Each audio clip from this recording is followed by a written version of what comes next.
Heed to, there's something floating to the leeward. The speaker was a short, stockily built man whose name was William Jones.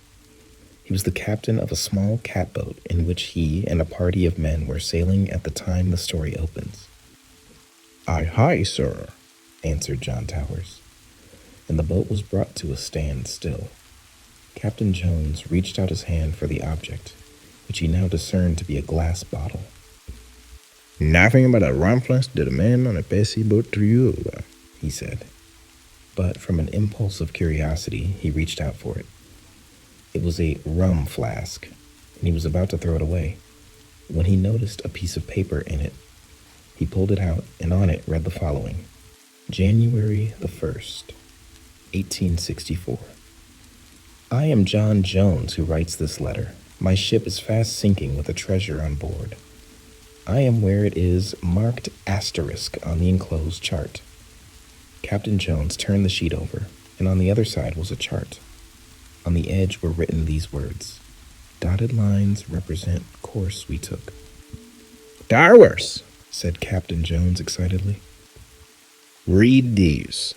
Towers did as he was directed. I think it will pay to go, said Captain Jones. Do ya? Just as you say, replied Towers. We'll charter a schooner this very day, said the excited captain. All right, said Towers.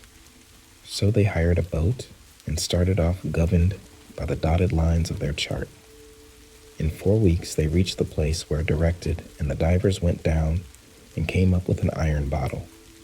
They found in it the following lines scribbled on a piece of brown paper.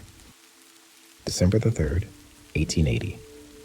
Dear Searcher, excuse me for the practical joke I have played on you, but it serves you right to find nothing for your foolish act. Well, it does, said Captain Jones. Go on. However, I will defray your expenses too, and from the place you found your bottle, I think it will be $25. So that amount you will find in an iron box. I know where you found the bottle, because I put in this bottle here, in the iron box, and then found a good place to put the second bottle, hoping the enclosed money will defray your expenses semi-close. Anonymous. I'd like to kick his head off, said Captain Jones. He diver going at the $25. In a minute the diver came up bearing an iron box. Inside it was found $25.